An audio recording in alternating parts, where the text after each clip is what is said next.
জন্য দোয়া করলেন।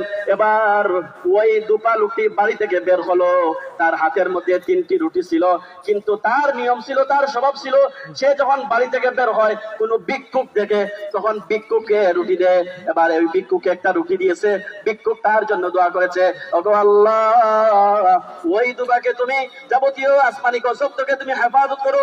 ওই দুপা তার দোয়াটা কেমন ভালো লেগেছে, এবার সে আরেকটা রুটি দিয়েছে, আবার ভিক্ষুক দোয়া করে আল্লাহ যেন তোমাকে সব রকমের বিপদ থেকে হেফাজত করেন। এই দোয়াটাও তার ভালো লেগেছে, আর একটা রুটি দিয়েছে। এবার যখন এর দিকে ঈসা আলাইহিস সালাম দোয়া করলেন আল্লাহ যেন তাকে ধ্বংস করে দেন, আর তার ব্যাগের মধ্যে কাপড় ছিল, ওই কাপড়টা যখন দোকানের মধ্যে আসিয়া খুললো, দেখে একটা সাপ তাকে দংশন করার জন্য এগিয়ে যাচ্ছে।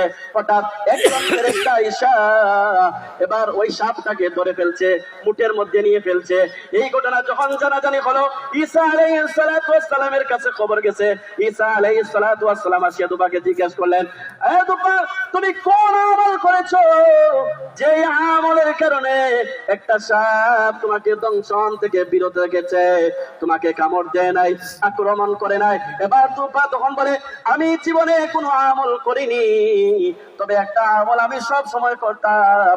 আমি যখন কোথায় বের হতাম তখন আমার কাছে রুটি থাকতো, আমি রুটিটা ওই ভিক্ষুকের কাছে দিয়ে দিতাম। সুবহানাল্লাহ।